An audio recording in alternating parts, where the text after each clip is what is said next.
Genocide is a collective effort. So we start seeing it like this and talking about it like this, there will always be room for people to doubt that a genocide is happening. We have to continuously talk about the media's role in genocide. You have to understand that legacy media outlets became a legacy by peddling information for the powers that be. They will only show you what they are told to show you or what will further the interests of a political agenda. And that political agenda is and always will be colonialism and American imperialism. Here are some things that US and Western media are not showing you.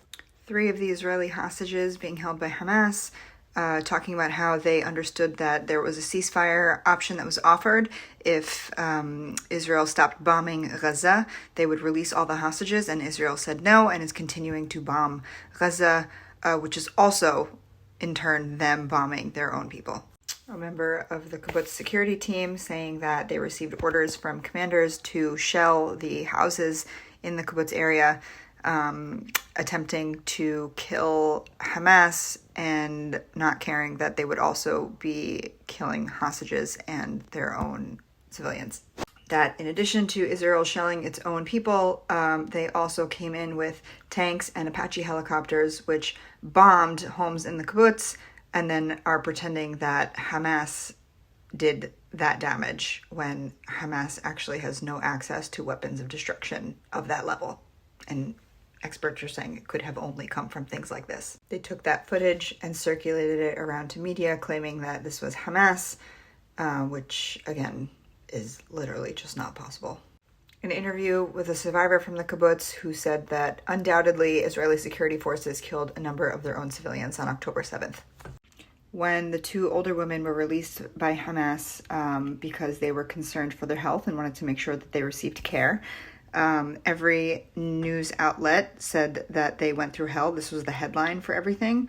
When in actuality, the woman got up on stage and talked about how she was treated well in captivity. Here we go again. Insider went through hell.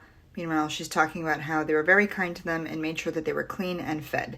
And she also went on to say that they were very aware of feminine needs and feminine hygiene and made sure that they had everything that they needed. You were being manipulated and lied to.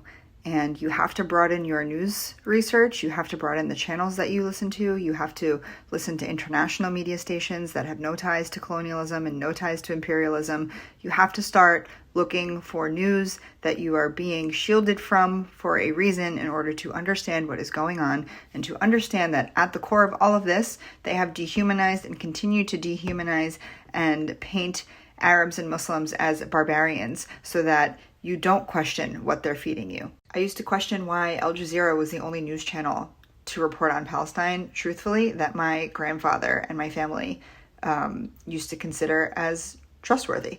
And now I get it.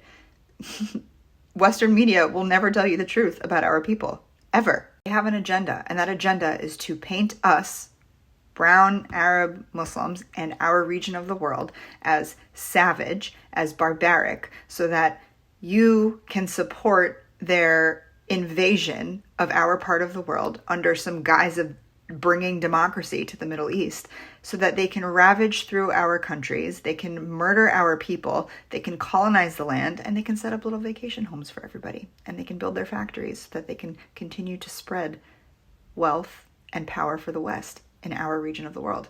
Genocide is a collective effort, and the media is part of that collective.